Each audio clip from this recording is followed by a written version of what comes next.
Effectivement, nous avons besoin de nouvelles écoles pour accueillir dans de bonnes conditions les petits Nantais, les futurs petits Nantais et petites Nantaises.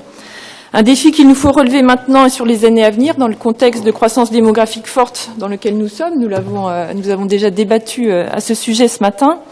Et comme ma collègue Myriam Nel l'a rappelé également, en prenant en compte les enjeux de transition écologique, que ce soit à travers le bâti, effectivement, ou à travers la manière dont on construit les écoles et les enjeux d'économie circulaire.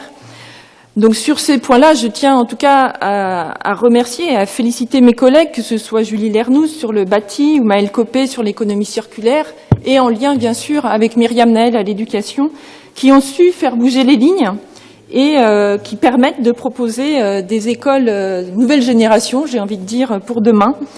J'espère que ces mêmes préoccupations seront prises en compte pour les bâtis et les cours d'école existantes. Alors, pour revenir sur la délibération concernant les périmètres scolaires, et pour faire en sorte que chaque enfant nantais ait les mêmes chances de réussir que les autres, c'est l'objectif que l'on s'est fixé en matière de réussite éducative. Et les résultats de la dernière enquête PISA, ça ne vous aura pas échappé cette semaine, pointent à nouveau un gros point noir pour la France. Les inégalités sociales restent fortes et concrètement, la France reste en tête des pays où la différence de résultats entre élèves de milieux aisés et ceux de milieux défavorisés est l'une des plus grandes.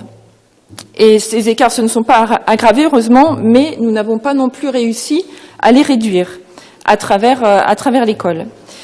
Or, les solutions, nous les connaissons. Mettre davantage de moyens sur le début de la scolarité, mettre les enseignants les plus qualifiés dans les endroits les plus en difficulté et assurer la mixité scolaire dans les établissements. Tous les spécialistes sont unanimes. La mixité sociale à l'école est un bienfait pour tous les enfants. C'est là que nous, communes, nous avons un vrai rôle à jouer. La carte scolaire constitue un véritable levier pour tendre vers cette mixité. C'est là l'importance aussi d'associer les parents, de les rassurer sur le fait que fréquenter des enfants plus ou moins bons scolairement ne pénalise en rien les enfants qui réussissent mieux à l'école.